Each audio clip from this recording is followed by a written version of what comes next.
Hi guys, welcome to another point of view. I have an excellent guest today. His name is Abhijit Naskar. He's a neuroscientist, an international best-selling author, and an incredible advocate of mental wellness and global harmony.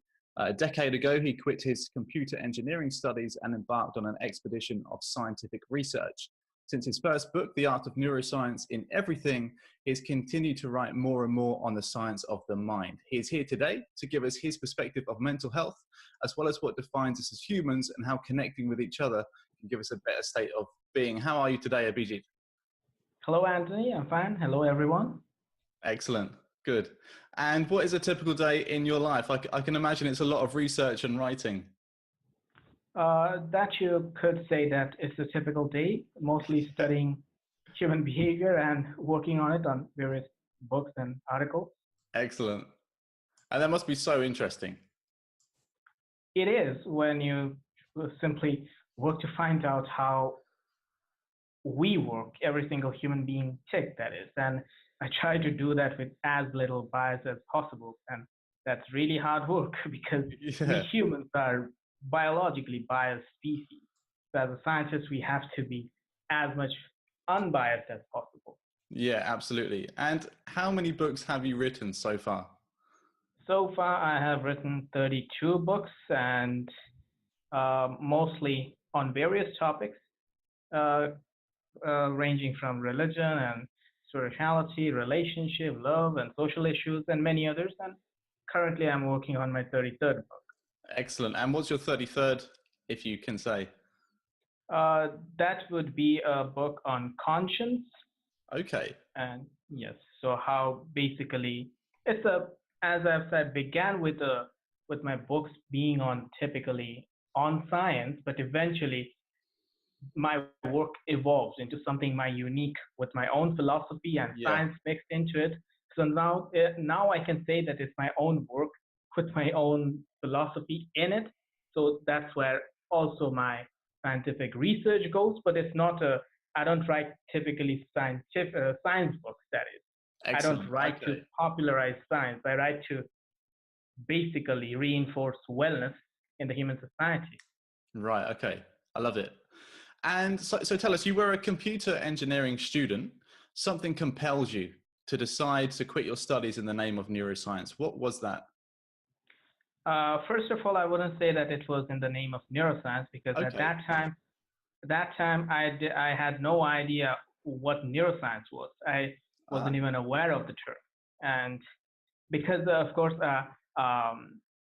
in the environment that I was brought up in, and I didn't have access to data as much as the Western world has. So I didn't have internet and all that. So basically, so I didn't even know all the things that later things I came across. So why I quit? Because I didn't find any meaning in the education that I was given. It's all called a system of education where there is no education. It's a system where people compete. It's a system where they manufacture robots. And this system has been going on since the time of Plato and Socrates, and it hasn't changed a little bit. Yeah. They have been talking to reform the system of education. Maybe it has started to reform a little by little, but it's happening in the speed of a turtle. The education system is basically the same as it was a few thousand years ago. I think that's a really interesting point you make, actually. I mean, what is your ideal model to education? I wouldn't say ideal model to education because idealism doesn't really work. Any kind of idealism is prone to corruption because when you convert an idea into an idealism or ideology, it eventually starts to hold on to the people's psyche, and people start to become loyal to it. So in time, their rational skills, their conscience, slowly, little by little, becomes inactive towards the shortcomings of that idealism or of that ideology.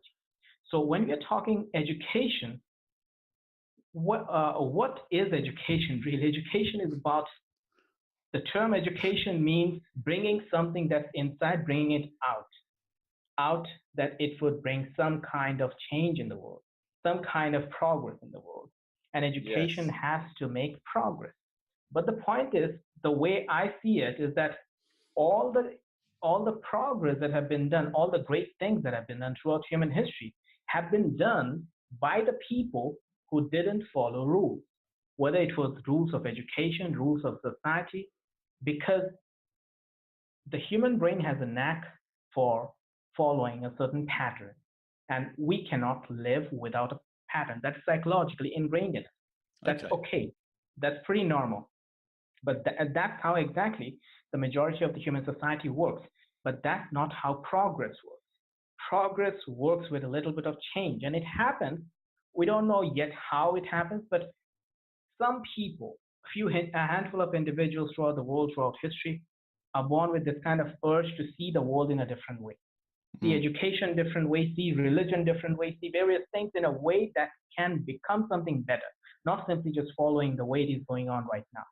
And to me, education would be something, not just to something that gives you a lot of money, something you just learn, something you just, how it is today. The parents give money to get a little bit of stamp, a paper. Then the student engages all his power, puts all his power and sacrifices everything that he has to make more money. And again, he puts that money into his or her Absolutely. children. Yeah. So, where the heck is education here, really? Absolutely. And does a grade really define, are you good at passing the test or are you generally good at math? Let's say, Yeah, if you are actually good at math, why do you need a piece of paper to say you're good at math? It's wrong. exactly. The point is, I wouldn't say there is something wrong with education because education is the same as it was a few thousand years ago. But we are not the same. Our needs have changed. Absolutely.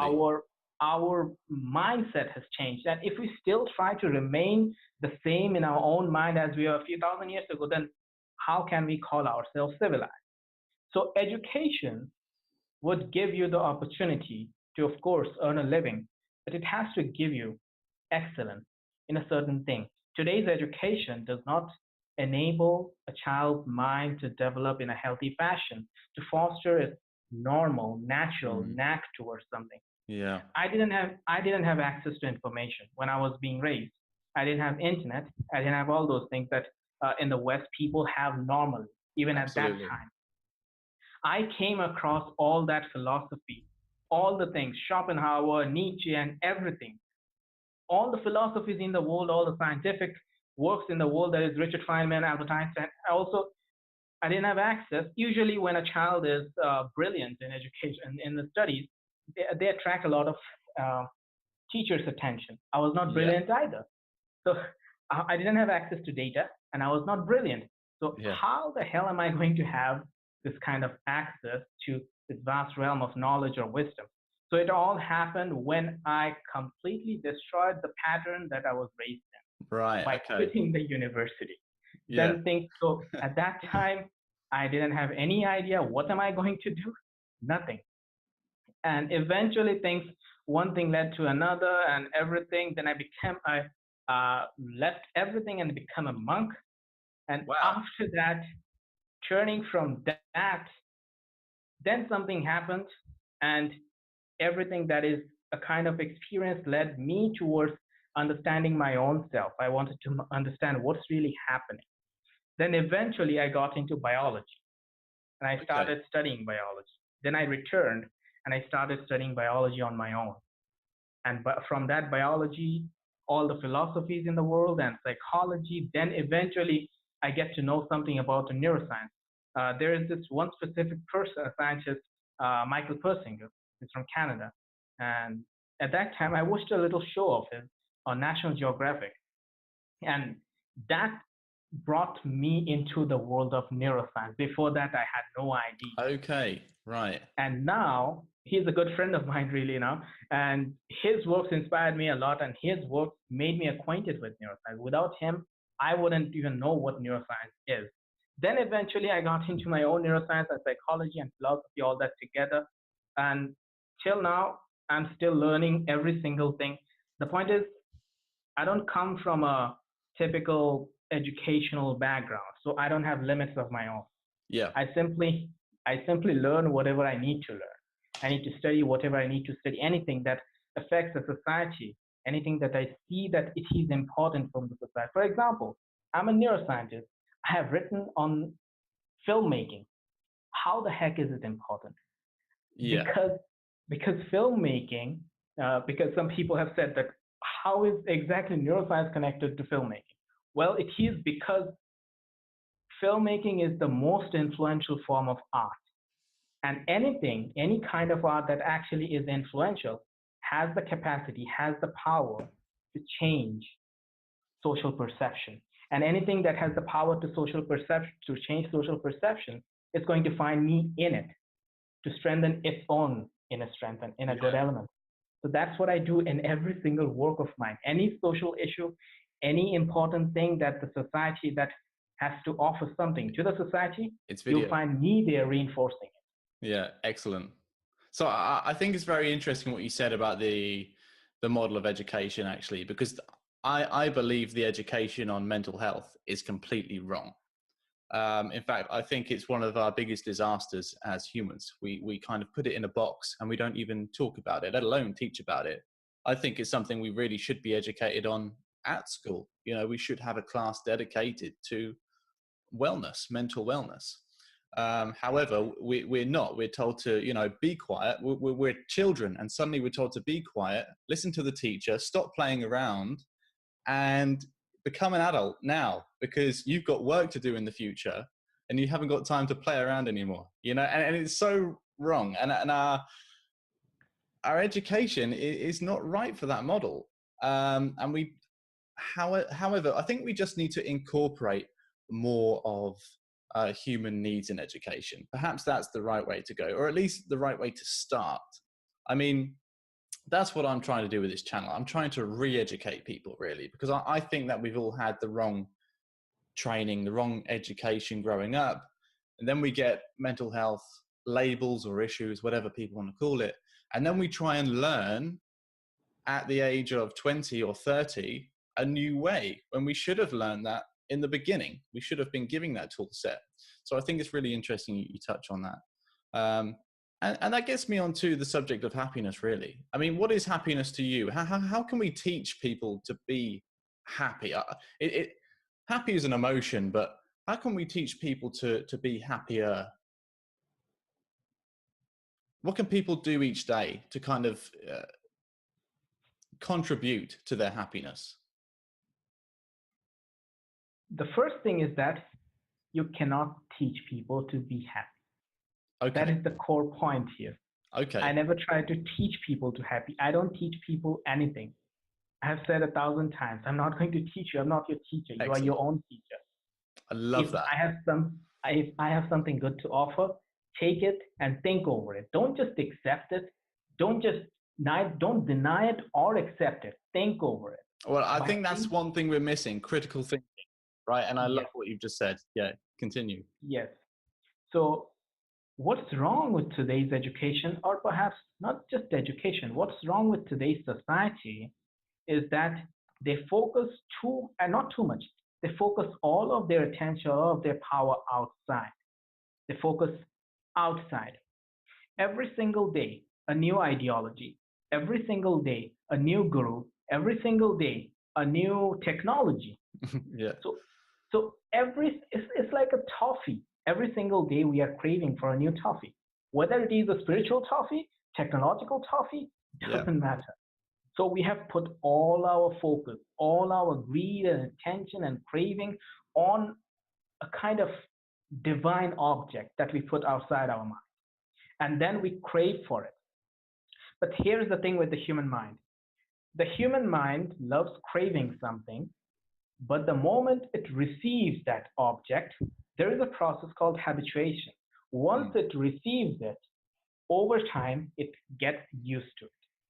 So that's why, so at that time, that object will not hold any value to that person.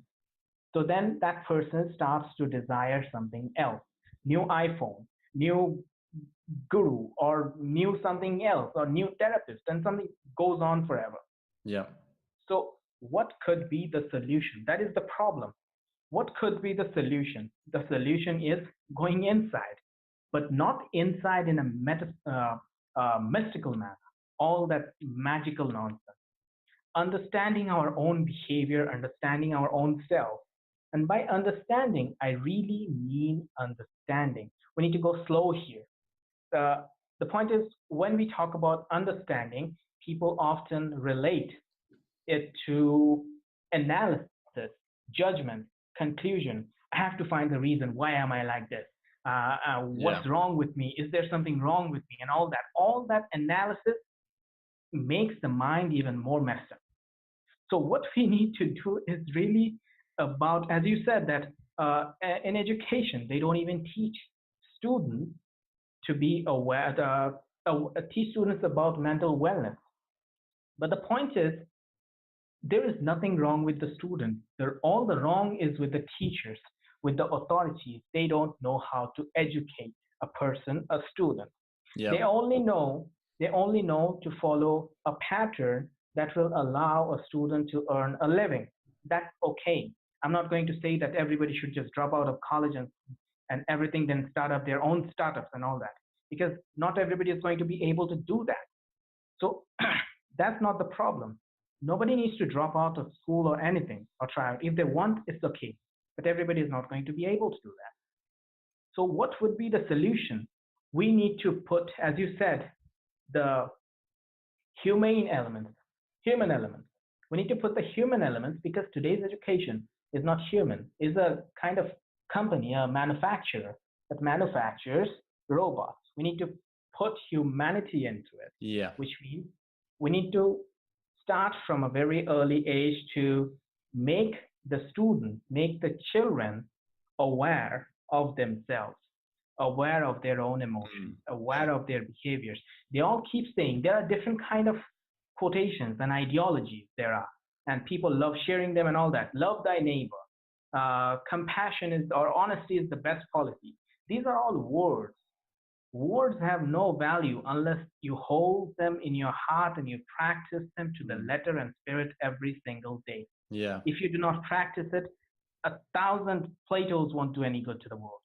So they have to practice it. They have to see through it, not just sharing something on Facebook and that's it. It's done. I share something good and let's see how much likes we get.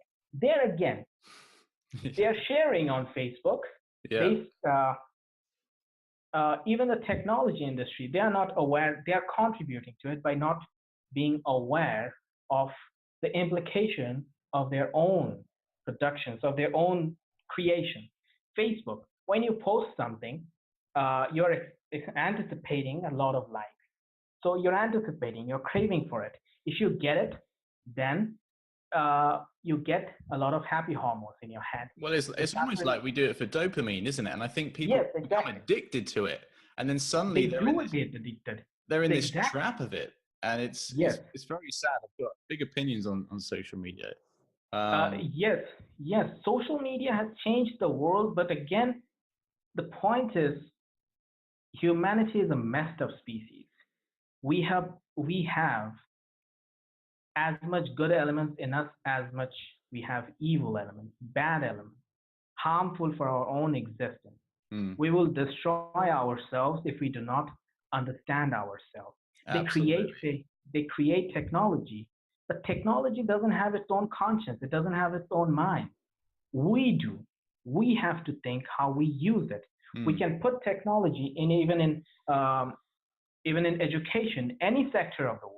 We can bring positive effect on it. But every single human being who is involved in any field, they have to be responsible for that. mm, They have to think that how I can contribute to the society in the field that I am in. I can do whatever I want. It doesn't matter. I don't have to become a CEO of a startup to do something good. You yeah. don't need to be you don't need to be Tesla or Musk to change the world. Yeah. You can do as an ordinary human being wherever you are, and that's where the change begins. The students have to be taught that by their teachers because the child's brain, uh, a child's brain, that is, when a human is born, the brain is really just the neurons, all the nerve cells, they're not connected when a baby is born Right. until Okay. about, yes. So that's the developmental part. Unlike any other animal on Earth, any other species on Earth, human being is the only one who cannot survive on this planet without care. Any Right. other animal, they can do whatever they want. Right after a few hours or a few days, they can then start Yeah. walking. Or yes, exactly. Humans, they won't survive a day. They won't survive anything without care because until about 2 years of age, that's the time when all the neurons get interconnected through the Mm. synapses. We call the interconnections are called synapses. So all those nerve cells get connected to each other until about 2 years of age. Right. Okay. After that, after that, all the brain cells that are getting connected. Now, every single area of the brain, every single synapses, that is the interconnection between one neuron to another, they are involved in some kind of mental and physical faculty. Mm. Now, when we use a certain mental faculty to its fullest potential, we strengthen those neural connections. And again, those the faculties that we do not practice, those neurons, those neural connections, they fade away. So Right. this goes on after 2 years of age. So then after that, so after 2 years of age, a child starts to absorb as a sponge. The child's brain starts to Yep. absorb all the information from the environment. And at that time, it can be raised as a human being. It can be raised to become great. It can be raised to become excellent in something, or it can be raised to become a racist, a homophobic, or something else. Yeah. Because that's the time when the brain is being developed. But again, we cannot say that if a child is born in a racist family, that person is going to become racist. It is very likely. But again, every single brain has its own conscience, Right. discriminate, distinguish between right and wrong. So it is likely that if a person is born in a racist family, he or she is going to become racist. But it is also possible that he may not be. He Mm. may just magically be aware of his own powers, of own right and wrong, bringing that conscience into action. Yeah. So every single brain is this kind of nuclear furnace of good and bad. So we have to decide either when a person is a kid, it can be influenced to become something better. It can be influenced to become a great leader, a great thinker, a great something else if they get that kind of nourishment, that kind of care from the environment, whether it is at home or at school or anywhere. Or if they do not get that, then we do not know what will happen to him. That person may have its own conscience and it may magically manifest and he or she may start to get things on his or her own track, Mm. whatever they want. But we do have the power to influence them to become better, to bring those humane elements, because those, as you said, that put the humane elements in the system. Actually, we don't need to put the humane elements in the system. The humane elements are already in the minds of the students. All we need to do is give a little push in a way that Yeah. makes them grow in a healthy fashion, makes them aware of the right and wrong in a way that they are not too judgmental of themselves. Mm. They teach the students, this is wrong, you shouldn't do this. So it is exactly education means bringing the potential out of a person. But what they're doing it, they're shoving all the potential in. They're not Yeah. even letting it out. They're Absolutely. putting all the potential trapped in themselves.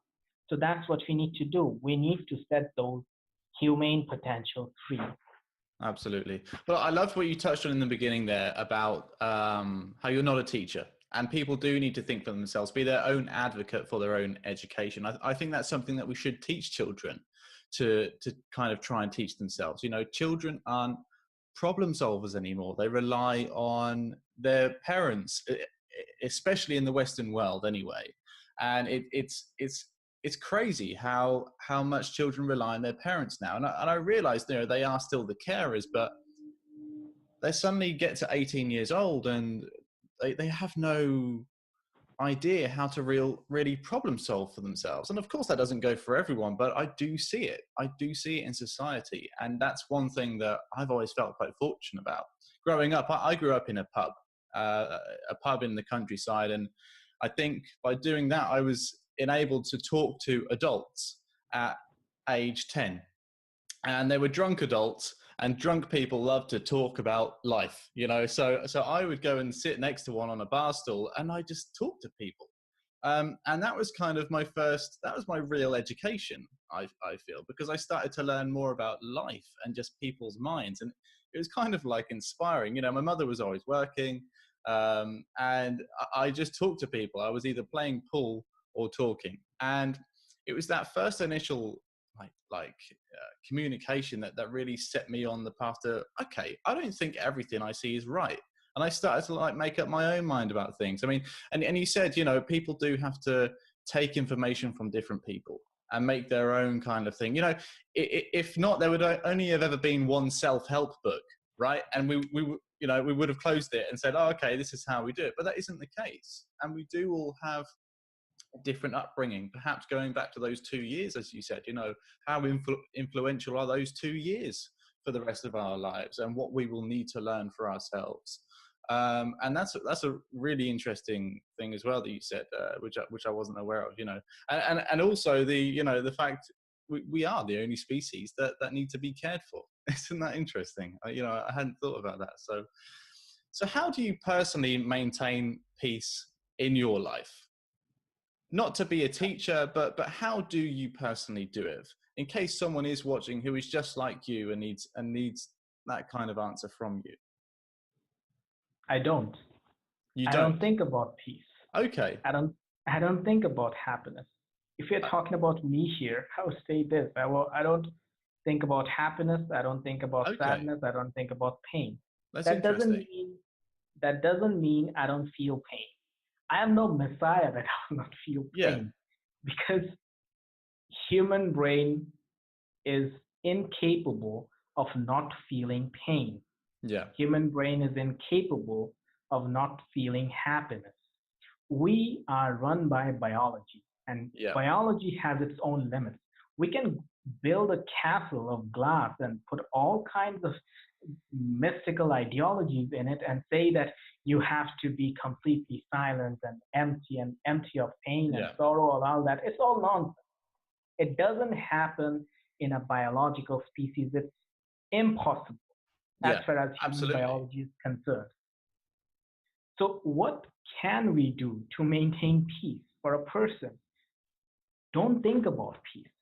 Don't be obsessed with peace. Don't be obsessed with happiness. Don't be obsessed with pain. I think you're bang on. They come, they go. There is nothing, all those elements. We are a combination of good and bad and happiness and sorrow and all that together. If there is only happiness, as I said, that we get habituated very easily. We get used to a certain feeling very easily. So over time, a certain object, then we again put our happiness, the focus of our happiness on an object. So that object gives us happiness, whether it is a technology, whether it is a gadget, whether it is a person, doesn't matter. But we make that kind of thing a kind of prize that we have to receive. Problem begins when we get that prize. After that, our brain is a kind of Dr. Jekyll and Hyde. There are two distinctions. We have a civilized version of us, which evolved much recently, and an uncivilized, primitive animal within us. We have to be aware of both sides. But the point is this: the uncivilized version, it is the normal version. They keep saying there are various advocates of polygamy and all that, and they keep saying that monogamy is unnatural. So how is it possible? Well, let me put it this way. Being not a racist is unnatural. So being racist is natural. It is natural to be racist. Because of our long history of primitive in the animal kingdom. Evolutionary psychology comes in and that teaches us, that enables us to understand our own behavior. We have to think for ourselves, to have to be loyal to our own group.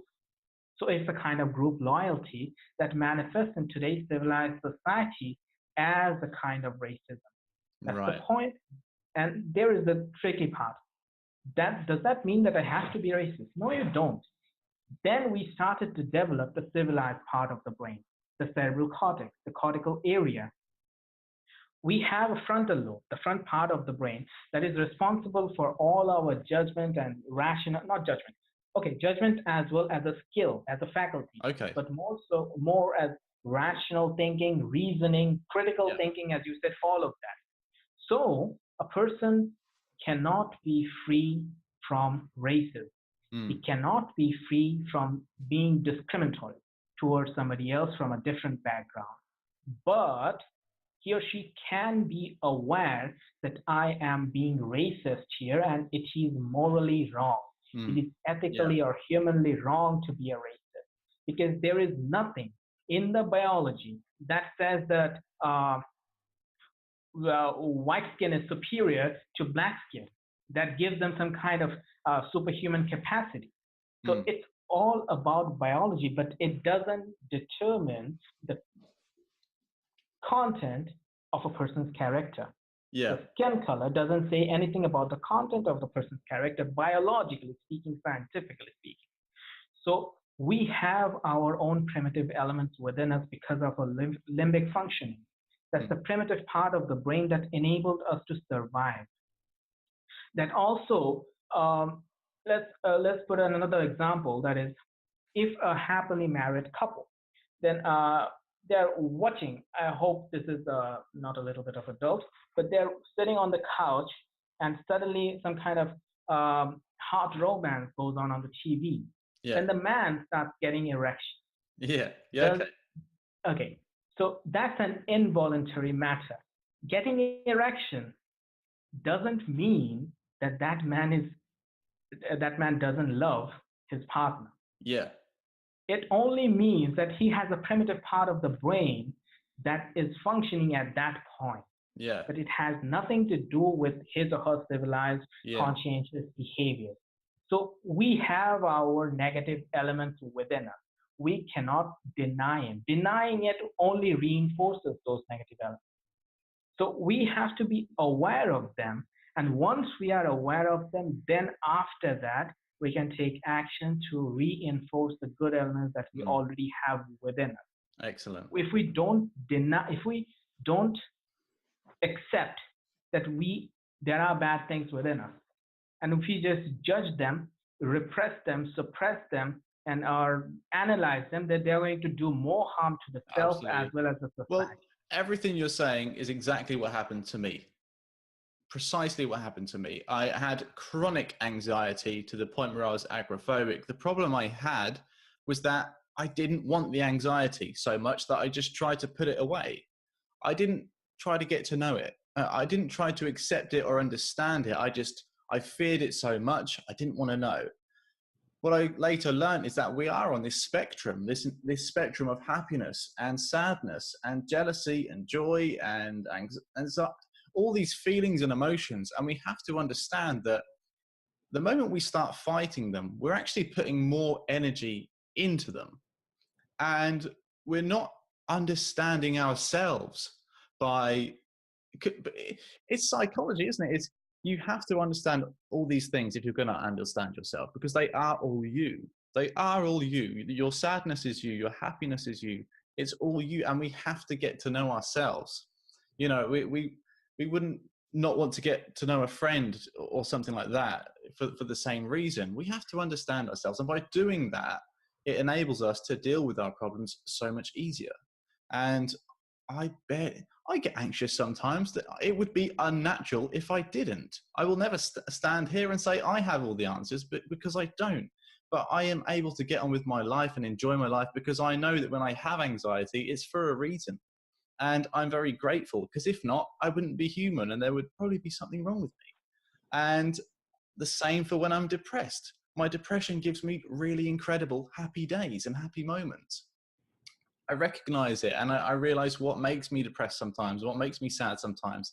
And sometimes I enjoy being sad. I truly do. Sometimes I watch something on the television and I'll cry because I'm a very sensitive person, and I'll enjoy it. You know, it's like a release. And rather than fighting it, I try and accept it. And I realize that it's all part of me. And if I'm going to love myself, then I have to love all those things about me as well. And you try and use them to an advantage. So I was labeled with borderline personality disorder when I was 19. And I've never stuck to labels because I remember saying, well, if I have borderline personality disorder, what does everyone else have?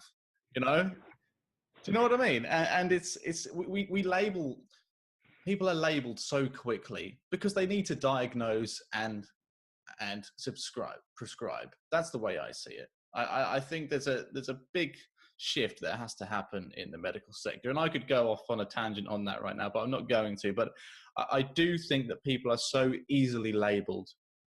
So we can open the book and say, this is what you have. This is what you need. Come back next week and we'll chat. I mean, and I've said it in my previous video that, you know, the model of going to see a psychiatrist or a therapist to try and fix yourself, I just don't think it works. I really don't think it works. I think they can help you understand what things are and maybe try and help you get to the next step, but it all comes from you. You have to learn. And the only way we learn is by talking with other people.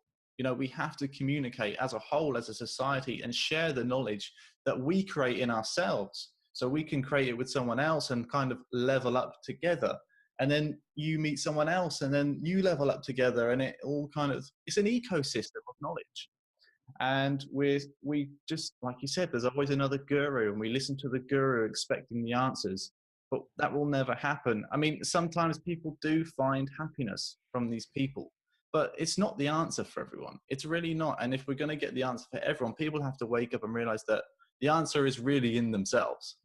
You have to accept yourself. You have to learn about yourself and speak to as many people as you can. Watch content like this, I think, to try and understand your ideas more. Not your idea, not my idea, but yourself, the viewer right now. And yeah, I really like what you talked about there. So I think that relates to me specifically very well. And also people I talk to, you know, because when I speak to people or I speak public about how I feel, it's people that relate to me that get in contact with me. And, you know, I think that concludes that for those people as well. So one thing about me is, I mean, I was anorexic when I was 19. My BMI was 14. I weighed 7 stone, which is, it's around 100 pounds. But it was anxiety that led me to that. I got to the point where I just couldn't eat, and it just went on and on and on, and it escalated. However, looking back, I wonder how much of my diet actually contributed to my anxiety. And since I came out of that, and I mean, I don't eat anything that isn't grass-fed organic meat-wise now. I don't buy anything from a supermarket. I buy, if I buy vegetables, it's from a local fruit and veg shop. And I wash my vegetables before I cook them. And that's all I eat. And I cook everything from scratch, from breakfast to lunch to dinner. And I just don't, by doing that, I feel so much better in myself, in my mind especially. And I mean, a lot of serotonin is produced by bacteria in the gut. And with antibiotics and the rubbish food that people are eating, all this processed food and chemicals that we're putting into our, you know, the amount of acid and sugar in a can of Coke, you know, what is that doing to people's guts? And then people kind of question why they feel so anxious or so depressed. Well, I think it's because you're eating kind of depressing food sometimes. And how do you think diet can contribute to mental health? Because this is something, it's a topic I'm getting into recently, really, because it's something I've kind of looked back on and started to ponder. How much did my diet growing up really affect how I am today? What do you think about that?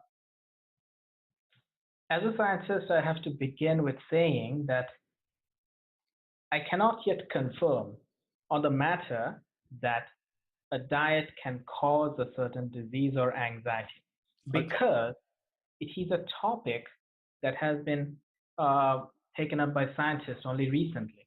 Yeah. And as you said, that bacteria, and although it is a fact that we are eating all kinds of rubbish, that's a fact, and all kinds Yeah. of soda and energy drinks and all that. And also another fact is that energy drinks filled with soda and every kind of wrong stuff, Yeah. they do cause cardiac failures.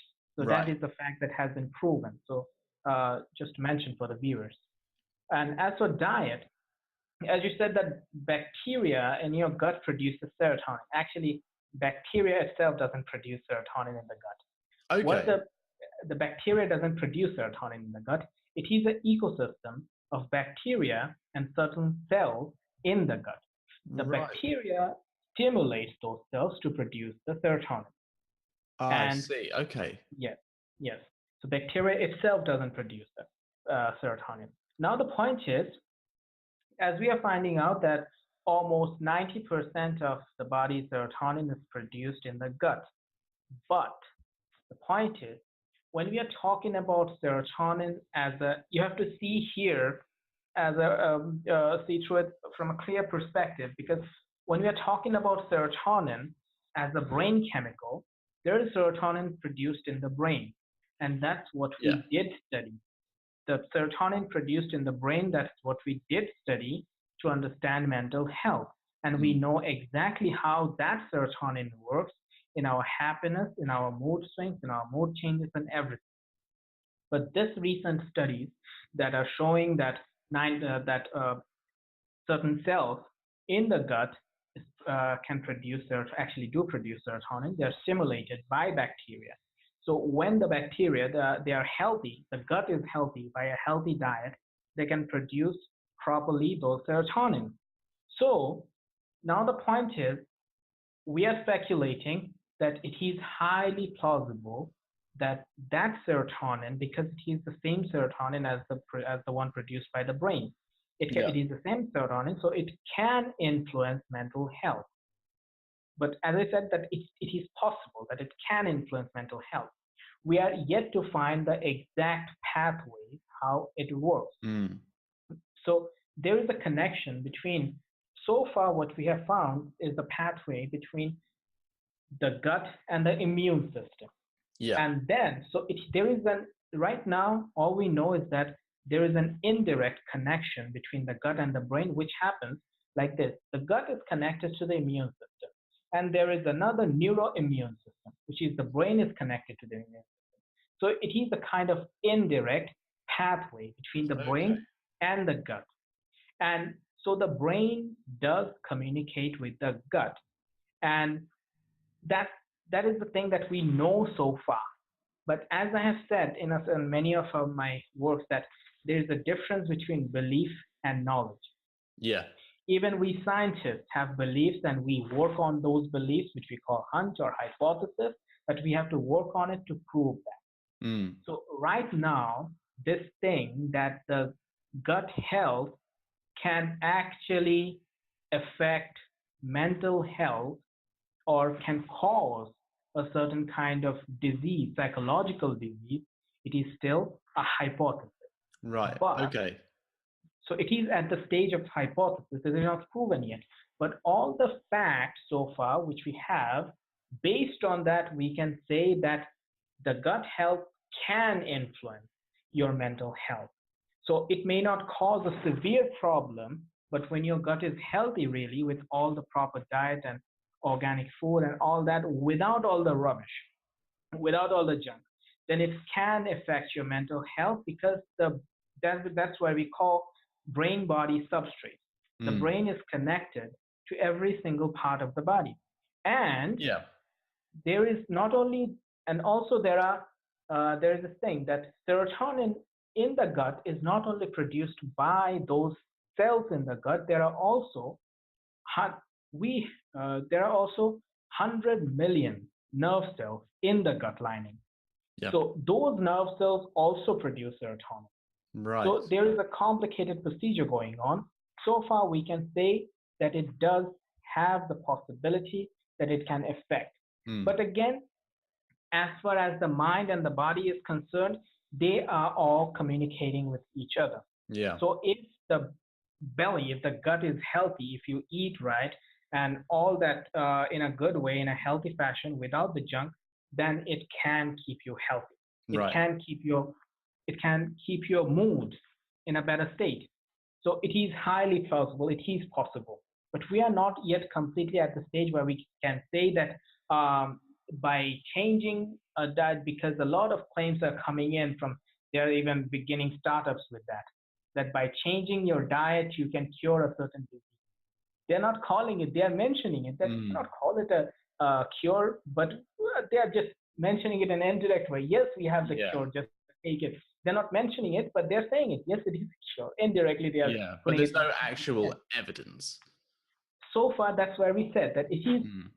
when your gut is healthy, it can affect you. It does affect your mood, Mm. but it is not at a severe. It's not yet at that stage where we can say that changing diet you can cure a certain psychological condition. Changing diet we can cure a certain disease. Yes, Mm. changing diet it can improve a certain condition, but Yeah, it I cannot guess yet it's cure. something. It's really assumptions in it. I mean, if we assume that someone, if I became very deficient in a certain nutrient, Yes, for yes, example, I would get very tired, and that might make me feel depressed. That might have an indirect effect because I can't perform as well in my life, and then I'm actually becoming depressed because I can't achieve as much, and I'm tired all the time. there are So various GI conditions. There are various conditions of yeah, the gut that are actually directly involved with mood changes. So that's how it right, works. Like if there is a certain condition in a gut because of a wrong diet, then it can affect the mood and all that. But it is again connected with directly the conditions yeah, of the gut, not the mind itself or not mm, psychology itself. But we can say this for sure, that if they really eat right, eat healthy, then it will keep their mind healthy. excellent. Well, I think that's great. That's definitely taught me something. I hope other people have learned something from that as well. I think it will make people think about their diet a bit more too. I think we'll leave diet there for now because I think we've covered that quite well. I want to get onto the subject of love. You've written quite extensively on the subject of love. What is love to you? I think there are two kinds of love Okay. I can see. One love that has been promoted and advertised all through the media, and so far we are Yeah. falling prey to that love. And that's the love of the jungle. And we are still fostering it. Hmm. We are gloriously accepting it, which is the love that begins with lust, with attraction, and it goes on. There are various stages. They keep saying love at first sight. There is no such thing as love at first sight. Right. The first thing is all about attraction. Then you Yeah. start to know each other. Then you be aware of each other. Then begin slowly. The term love really is a messy word. It doesn't have any meaning to them, to Mm. people. Right now, it doesn't have any meaning to people. Love changes today like iPhones. Today's Yeah. love becomes obsolete in tomorrow. Yeah. So that's where the problem begins. We love to call ourselves civilized and smart and wise, and yet in our behavior we act like animals. Yeah.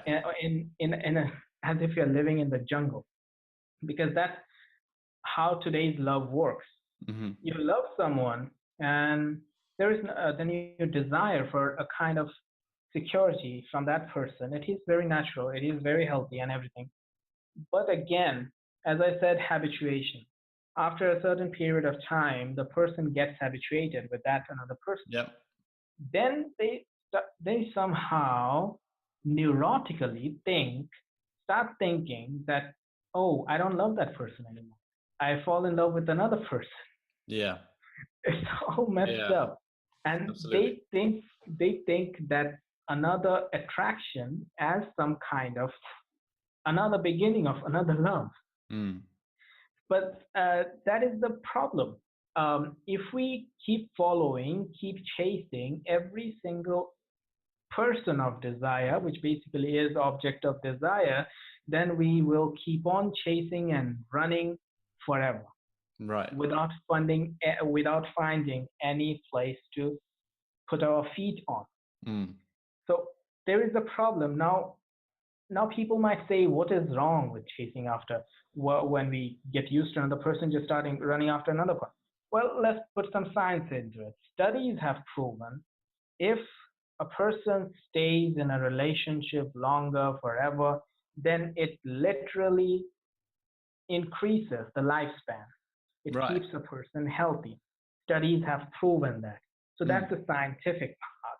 Science proves that if you stay together, regardless of all the incompatibilities and everything, then you will live longer and you Right. will be content and you will be, in this case, even happier or healthier for Yeah. that matter. Okay. So that's been proven. So now it's really up to people. I'm not going to say whether they should or should not because I'm not the judge, as I said. They should make the decision themselves. But Absolutely. that's what science says, that if you stay longer in a relationship, if you stay together, then you are going to be healthier. Mm. Otherwise, because when we keep chasing, because every single chase is this kind of spike of happy hormones, dopamine and Yeah. serotonin and all that. But the brain is not a computer. The brain is an organic material. You cannot just push it so much. After that, you will not even find that kind of happiness from that chase. You will need more spikes, higher Yeah. stimulus. Absolutely. So where do you go from there? So Mm. isn't it really better to stay with that person who really loves? If there is a serious problem, then of course we may choose to move on from that. But if there are little issues, which there will be, it's not possible for there Absolutely. not to be any issues. Marriage or relationship is not about compatibility, it's about dealing with the incompatibility. Right. So we Okay. have to deal with the incompatibility. It's not a perfect life, and it is a human life. So there Mm. will be imperfections. Every single one of them will have their own imperfections. We have to accept both of that. And Mm. by doing that, we can stay together and healthier. What happens when we stay together? We raise a healthy family.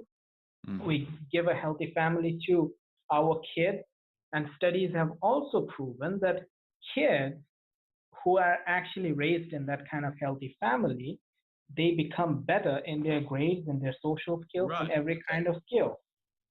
So the positive things that are coming out of staying together really outweigh Mm. the all the positive things that may come out from your chase. Okay.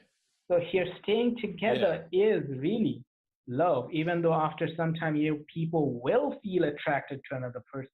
It's not possible to be not attracted. Well, But I think again, that's very natural. I think that's yes, something that's overlooked. It's natural to be attracted to other people, and I think people yes, have difficulty accepting that. But it's very natural. I it, think we should yes, accept it. We we don't should choose accept, them, and though, do we? That's the thing. It's who we choose to be with. yes, exactly. We will be attracted, and we may joke about it, but that's that Yeah, moment we need to ask: is it worth it really? For all the absolutely, things that we have done together and everything, all the absolutely. yes. So if the answer, whatever comes in from the person's mind, that will be the answer they should take. Yeah. Uh, there must be limits to this, though, right? Because I think, like, for example, some parents stay together for the kids. They can be very unhappy together, but they do stay together for the kids because they know it brings a better upbringing for the children. And then perhaps when the child is 14, 15, Yes. 18, then they divorce because they are generally happier. What would you say about that? That yes, that's what I worked on in my book Wise Mating, and Okay. also another one on parenting, which is human making is our mission. Mm, Which is there are sometimes I'm not an idealist. I hate idealism, as I said, yeah. because the world is not black and white. The world is nothing. There is nothing ideal. One person's things may not work for another person. They have to find out their own thing. Yeah. So here, there may be problems. If there are really problems, as you said, that they stay together, and it's really the healthy thing to do until the child is grown up enough in their teenage years. Because as I said, after the 2 year range, after that period, they start to absorb all the information, everything. So at that time, when they are growing up as kids, whatever they see, it will affect their whole life, their entire personality. Yeah. So if the parents feel, in fact, I have specifically written this actually, if there are really troubles and if you are thinking of getting separated and all that, then at least try to stay together regardless of all the trouble Yeah. until the child is grown up enough. Yeah. Then you can, because those few years of hardship and trying to stay together just for the sake of the kids will really bring benefits for that kid. Yeah. But if you hurry, then it is very likely that the kid is going to grow up with various issues of his or her own. So then the decision is, of course, to the parents. Yeah. Okay. I mean, it's interesting you say that. I don't remember my parents together, so I feel fortunate that I didn't have to go through the divorce. However, I also don't know what it's like to have parents together. However, saying that, my parents are very close. They're both hairdressers, and my mother actually works for my father still. And I'm very grateful that they do. So whilst they're not together romantically, they've never really been apart. So I still do have my mother and father, which I'm very grateful for. And I think those relationships can benefit a child too. I think it's when the relationship between them becomes kind of hostile. That's when it can really affect a child. Yes, correct. That's it's a beautiful point you mentioned. That exactly that's what's needed to be avoided: hostility in the environment. Because when hostility is there, the child's brain starts to absorb that hostility, and it's going to be engraved in the personality of that child. So that's really what our main purpose, to avoid all that negative emotional and all that negative emotional element in the environment. Yeah. And what about heartbreak? Because heartbreak is obviously very difficult to deal with, and it can influence our mood for very long periods of time. I think it's another thing that we have to educate ourselves on as well, perhaps, along with sadness and happiness. I think heartbreak or the loss of someone you love, you get a lot of emotions from that. It triggers all kinds, from jealousy to sadness. Quite a lot. What would you say about heartbreak, and how can people, if they are watching this right now, who perhaps have just come out of a divorce, or they're coming out of a relationship, how can they logically deal with the situation? They cannot logically deal with the situation at that moment. Yeah, perhaps that's not the right way to put it. How? No, I'm just mentioning. Yes, I understand your question. Okay. That's what viewers need to know, that they cannot logically deal with the situation. At that moment, if the attachment really strong enough, then their brain would go through worst kind of withdrawal symptoms. So it will happen, and it's very likely to happen if that attachment has been strong enough. And as you said, that you like to cry sometimes, you like the release. Yeah. Tears are a blessing. It's the most natural way to release all the junk that we have inside ourselves. Right. Okay. Yes, that's a natural thing. That's why we have. And so, as for breakups or separation or divorce, they will get depressed or sad. I wouldn't say use the word depressed. I have to be very careful with the words. And so they will get sad at that time, perhaps extremely, to an amazing extent. So the one thing that they need to do is simply avoid taking any kind of wrong steps. That's the first thing that they need to, because often heartbreaks lead to suicide and all that, or a kind of uh, journey of revenge and all that. But the point is, jealousy and revenge, those things, I don't see, if a person really loves someone, then uh, they would appear really. It only appears when that person didn't really love and saw the other person as a possession. I agree. So revenge and jealousy, those things appear in a person who really Jealousy to some extent, okay, and a kind of sadness that another person is very human. Mm. But revenge, doing a harm to another person Yeah. whom you really loved, then you never really loved. You Yeah. saw that person as a possession. Absolutely. So why don't we focus on the fact that that person is maybe happy with another person? Yeah. And now we can. But for at the beginning, it's going to be very, very hard, and people need to know that. Mm. It's not going to be easy. And no guru, no therapist is going to give them a pill or magical potion and make all the pain disappear. Pain will not disappear. But I can assure you this, when you come out of that pain, you are going to be much wiser and much stronger than ever. Absolutely. And that's what they need to know. Uh, and not take any kind of wrong steps, and let them and do whatever, engage with friends, talk with friends, go out and do Hmm. whatever that give them pleasure or anything, just for the sake of doing it. Yeah. Because our brain has this knack to get engaged in a certain kind of activity very easily. We can fool our own brain to be in a way we want it to be if we really know how it works. Yeah. So that's what we need to do. We need to, first of all, we need to avoid doing any kind of wrong things, either to the other person or to ourselves. Mm. Then after that, for a few days, cry, doesn't matter. Watch sad movies, doesn't matter. Do whatever you want, cry your brains out. Tears are healthy in Yeah. this case. After that, then start talking to friends, engage with friends. And again, here comes also the responsibility of friends, if they have any, that they have to motivate them themselves. Motivating doesn't mean talking mean things for the other person, that he is or she is a jerk and all that and Absolutely. goes on like that. It doesn't mean every relationship, if for some reason they separate and all that, they may have some problems. Human life has problems. That's very natural. We cannot judge another person just because they're separated from us.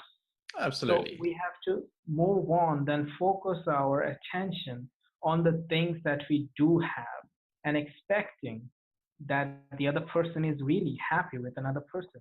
They're not dying, they're not dead, or they're just happy with another person. And if you really love another person, then you should be expecting that person to be happy with anybody that person is. Yeah.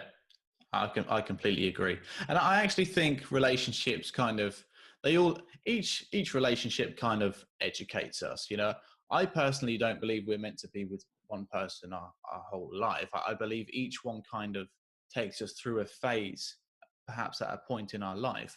And those relationships that go wrong and we grieve over, they kind of prepare us for the relationship we're, I say, meant to have, or perhaps the relationship we find in life, that all those relationships made sense to have because we learned things from those that really make this one easy almost. You know, no relationship is easy, but we learned the tools from those relationships, and that's what people need to acknowledge. You know, whatever your breakup is like, it will give you wisdom, as you say, to go into your next relationship, which will be so much better because of this one. Because you're That a better person. You have much more perspective, much more insight absolutely, well, perspective is the into, big one yep, there. Yeah, so absolutely. into a relationship, and then you can also, you learn from those relationships that what you did may be wrong, what kind of things that you shouldn't have done. Then Mm, not just shouldn't have as if you're judging yourself, but you really realize in your heart that this is something that I shouldn't have done. mm. Then at that point, then you can take actions and make your another relationship better. Yeah, absolutely. I love that. Well, thank you so much for covering that topic. I think it's a big topic for people, and there's not enough education Perhaps it's the on that. biggest topic for people. It is. It truly is. You know, and you know that's its own. Love is really its own segment, isn't it? And I had to get it in there because I think it does influence a lot of mental health. You know, people do commit suicide when they lose their partners. You know, it does happen, and I think it's very good to talk about it. It's I'll it's move. normal to it's normal to feel like I have to suicide and all that, and Yeah, perhaps they will feel, but just hold on there, just absolutely. stay there for some time. Your brain will evolve. It grows on connections. There are different, countless defense mechanism goes on in our head that makes us stronger with Mm. every single attack of pain. So Yeah, just wait there and hold on to it, and you will come out absolutely. of that. Absolutely. Let's talk about suicide briefly. I mean, I've been through a few events in my life. So I had a childhood friend who committed suicide only 2 months ago. My father's ex-girlfriend unfortunately committed suicide.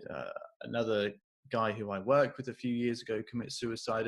And I myself have been in this situation where I have not wanted to live anymore. Why don't we have this survival mechanism that kicks in? What still compels us to kill ourselves? I mean, it's a very interesting topic for me. It's a sensitive subject, but I think it's one that shouldn't be, that we should talk about openly and be able to without wincing. And, we should talk about it so freely, because suicide is the biggest killer for guys, for men between the ages of 20 to 49, I believe, which is astronomical. So we have to talk about it. We have to try and understand it a little bit more. And I think you make an interesting point about hope and holding on.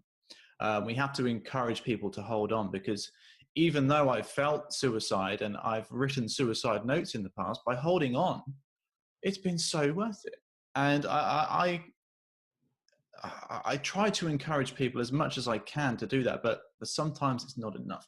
What can we say here today in a scientific sense, that how the brain works, how it develops suicide? Have you researched enough into the topic to say anything? Here, the first thing that is wrong is not really wrong with us. It's wrong with the society. The Mm. society is neurotic. The society is deluded. It teaches us from the very beginning of our life to seek appreciation from outside. It Yeah. doesn't teach a person to value oneself. It teaches to be proud. It teaches to feel selfish and all that, but it doesn't teach a person to have his own value. Yeah. It teaches to find value outside of us. That's a huge factor because we are our society. Our society is us, the collective expression of all the humans that make up the society. Otherwise, the society is just a myth, it doesn't exist. Yeah. Now, it starts teaching the new members of the society the same kind of nonsense that it has been teaching for ages, that you have to seek appreciation outside. You Mm. have to fit in a certain group. If you don't fit in that group, then there is something wrong with that. So the brain keeps absorbing all that information either consciously or subconsciously. As I said, that there are two parts of the brain. One is barbarian, primitive, uncivilized. It goes back long, uh, uh, millions of years. Another one is more recent, the cerebral cortex. Now, the primitive part of the brain, it has its own elements, it has its own uh, uncivilized behaviors and all that. The cerebral cortex is the one that gives us really insight into things. Mm. Now, the society, as the limbic system, the primitive part of the brain, all those primitive behaviors, they come more naturally to the society as well. Then the society starts working on shaping a person's brain, and that let's look at the matter of feminine image of the women. Women are given this kind of image through the media that you have to have this kind of hourglass figure or this kind of huge breast and this perfect body and Yeah. all that. They shape a perception of perfection, and they start making people think that this is exactly what's normal. So they're designing robots, they are putting in things that are not there, that are impossible to achieve. They're creating this kind of high utopian standards of perfection that do not exist in the human world. And then the person starts to stand up or rise up to that those standards. And when they cannot, because they cannot, then they start developing different problems, suicide, bulimia, different kind of eating disorders, specifically in women, Yeah. because all of them are designed or conditioned by the society to find perfection in a kind of deluded image outside of ourselves. None of them are taught to value themselves. Yeah. So that's where the things should begin at the very early age in a person's life. The parents, the teachers, whatever they feed the children's brain, that's going to become the normal, natural characteristic of a future society. Today's Yeah. society is sick. It is a fact. We cannot deny it. But if we simply accept it and go on with it as it goes on, suicide rates are going to increase and just Yeah. skyrocket. And so will all kinds of uh, various other psychological issues because we are not taught to value our own self. Yeah. So that begins with the kid.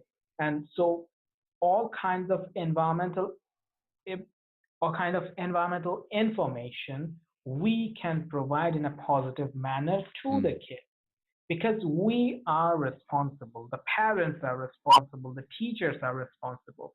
They take every single thing for granted. Yeah. They think that it's shown in TV, so it's something normal. It's shown in newspapers, so it must be true. It must be reality. Reality doesn't work like that. Today's reality is a messed up reality. It's going to create robots with uh, depressed hearts and brains and all that together forever if we don't change our own Yeah. actions. So Absolutely. those actions have to be changed at an individual level. We need to value our own selves. Then we start if a person didn't have that kind of care and nourishment from their environment, first they have to recognize their own responsibility towards future generation. That I didn't have, I have to leave a better world for that future generation. It goes on in every single part of the social responsibility domain. Climate change, parenting, education, spirituality, religion, belief, Mm. every single part of it is involved here. So we have to be responsible and put and reinforce all kinds of positive elements, making them value themselves, not making them proud Yeah. or glorious and making them egotistical maniacs, just making them human beings, original human beings capable of original thinking and being aware of themselves. Okay. Thanks for covering that. I think that's a very important topic, and it's something we need to talk about more. Absolutely, in society. And you talked about environment there. I want to read a quote that I found of yours. The highest heaven is not in the sky; it is in the human mind. And I love this quote because for me, the power of religion comes from the faith, not the actual religion.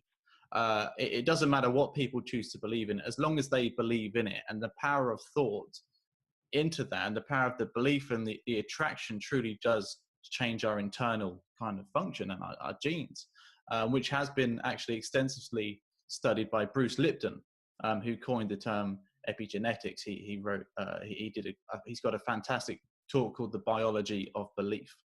What do you personally think about faith and its power to heal and the mind and body? And is it really just the faith itself, just that belief which helps us? Is it a collective thing where it's the love around us that we all have for the faith? And how does that all kind of work together? Here is a very sensitive topic. And if people want to really understand it or get something positive out of it, they need to see it through clear eyes.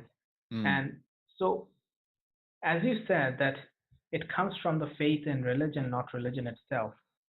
And I have written so much on religion Yeah. and against indoctrination that various people have started to see me as the atheist, but I'm Right. not atheist. Yeah. I'm neither atheist nor theist. Anything that works in the path of making the humans well, I'm all up for it. Yeah. So there's the thing. What is religion? That's what we need to understand. Religion, spirituality, God, godliness, these are all varied terms of the one simple thing. That is your faith in yourself. Sometimes we put that faith on something we imagine in our own head. Mm. Then we put that faith on that image because that person needs it. Is idolatry wrong? People or is if a person, let's put an example. If a mother loses a baby and then she just picks up a toy or a baby cries doll and starts to care for it and feels better, who the hell am I to say that she's deluded? Mm. She's mentally ill. Yeah. She's going through her own issues, so Mm. she needs to deal with it. Whatever mechanism works for that person, Yeah. that's going to be healthy for that person. Anybody who says that that mother is deluded is all irrational human behavior, illogical human behavior. Um, that person is illogical here. That Yeah. person is the real enemy of There's humanity. something. Yeah. So there is the problem. Belief is not so simple as we think. Mm. Belief works through the process of mind body substrate. Mm. The brain, as I said, when we talk about mind, the mind is the expression of the human brain. If a certain part of the brain starts to malfunction, then certain elements of the mind would Mm. literally get altered or start to malfunction.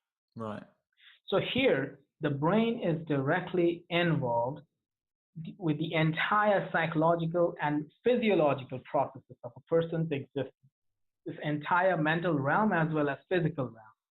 So here, as you said, epigenetics, a person's beliefs, a person's not just beliefs, a person's thinking, beliefs, opinions, and Yeah.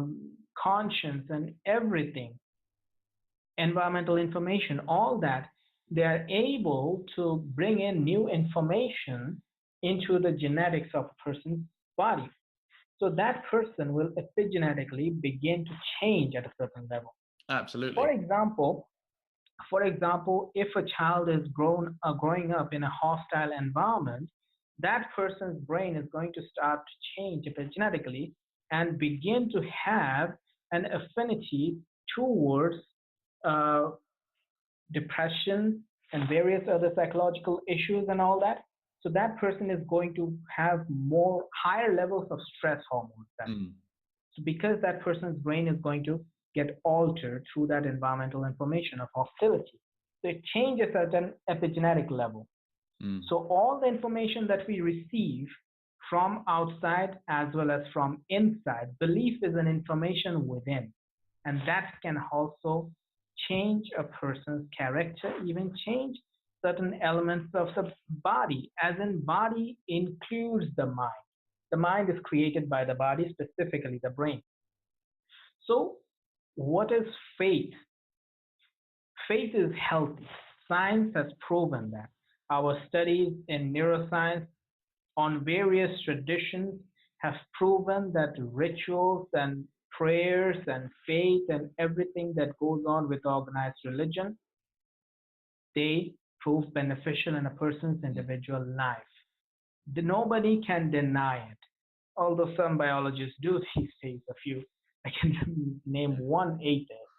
But the point is, I would not name, of course, but the point is, there is the problem, as I said, that also the mind has an affinity to behave in hostile ways towards people from other groups. Yeah. So here, we have to be aware whether our faith is making us hostile against people from other religions. So that's where the problem begins. Religion, faith, belief as in spiritual or religious belief, they are healthy.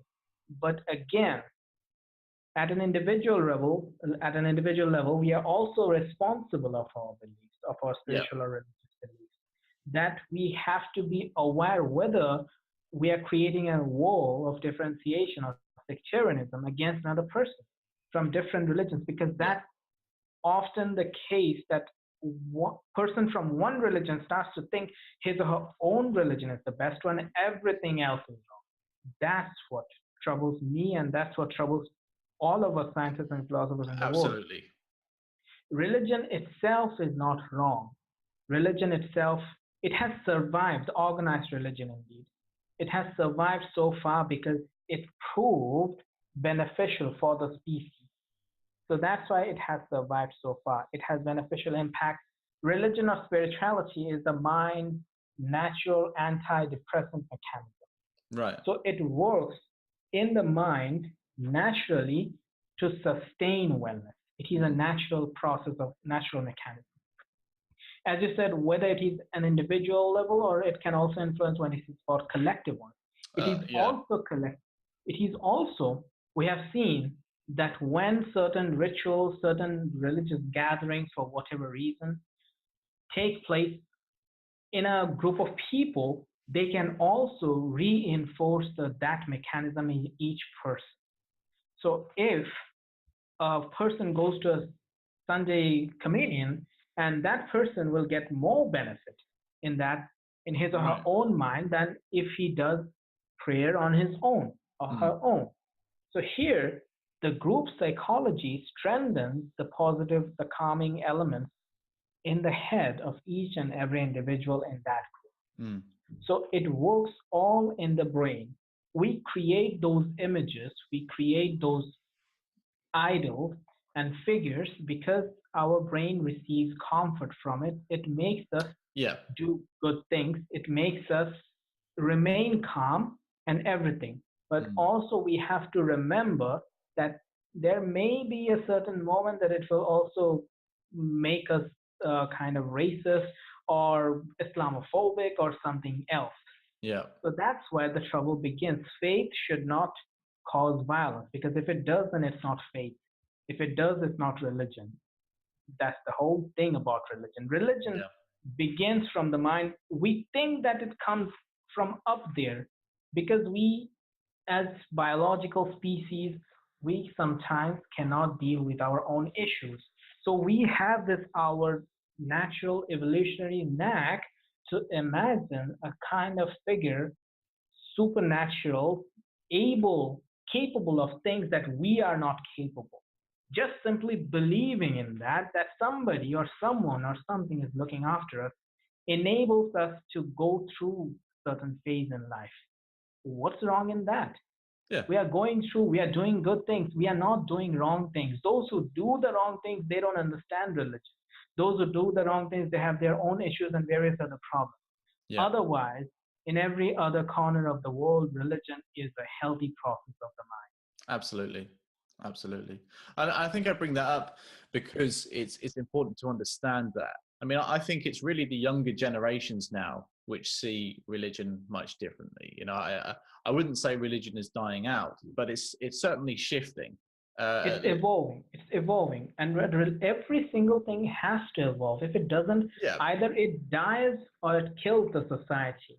Yeah. So it has to evolve, and the younger generation are having their own perception of religion, and we should encourage that, their own understanding. But understanding something doesn't mean violently rebelling against something with all kind of violent outbursts and anti-religious behavior and all that. If you have goodness in it, if you really understand some kind of positive, want to understand the positiveness in religion, you have to see it from a neutral perspective. You have to try to see it from a neutral perspective if they really want to understand it without trying to be an atheist or a theist, something beyond that level. I think you touch on a good point there, a very good point about, you know, being judgmental. And we have to be open. You know, I have found that I've gained the most insight from talking to anyone and everyone. And I don't care what walk of life they've had. I really don't care what they've done, whether I like it or not. I will still take the time to listen to them and get their point of view on something, because it's the only way that I will learn something myself from them. And I think that even when we don't agree with people, we still have something to learn from them. And I always encourage people to just be a bit more open-minded, especially in the topic of religion, because there is so much to learn from it. Even if you are a complete atheist, there is still so much you can learn from religious people in regards to the faith and the belief, and how it does have great, like you said, great effects on us, on our health, on our mental health, you know, on things that happen around us. You know, I'm a big believer in the law of attraction. I know there's not much science on it, but in my life, it's certainly felt true. It's certainly felt very true. And I do believe that, you know, if I surround myself with people I aspire to be like, or who are motivated, I do become more motivated. I do start to get in different circles, etc. And it helps me get to where I want to be. And that is kind of how the law of attraction works as well. I think the law of attraction is you have to take some action. You know, I think people expect that they can sit there and hope that something will come their way, but it doesn't work like that. You know, you have to kind of set a goal, but you have to take little actions too, and make sure you do. So yeah, thank you for covering religion. It's nearly been 90 minutes. We've had an excellent talk. It's been so interesting. I've definitely learned a lot. I hope anyone watching has learned a lot. I really urge people to go and check out what you're doing, especially some of your books. I'm certainly going to read a few. Where can people find you? I feel you have so much to talk about, so please plug as much as you can right now. They can simply Google me and they'll find all about me. And I also regularly write on my blog, that is naskarism.wordpress.com. And all my books are available all over the world on all the online e-stores. So they're available. Fantastic. Well, Abhijit, it has been absolutely wonderful talking to you. I hope that we catch up again soon, and perhaps come back to another topic. Sure. We can. Yes, there have been a lot of topics on love and religion. They could easily be. This is what I'm thinking. This is what I'm thinking. Exactly. Yeah. So we'll leave it there for now. But thank you so much for your time today. It's been an absolute pleasure, and we will speak soon. Sure, Anthony. Have a good time. And you, take care. Is there anything else you'd like to say before we do go? I think we covered everything. Simply being ourselves and taking in anything positive from everywhere and everywhere. Excellent. That's brilliant. Beautiful. Thank you so much, Abhijit. Take care. You too.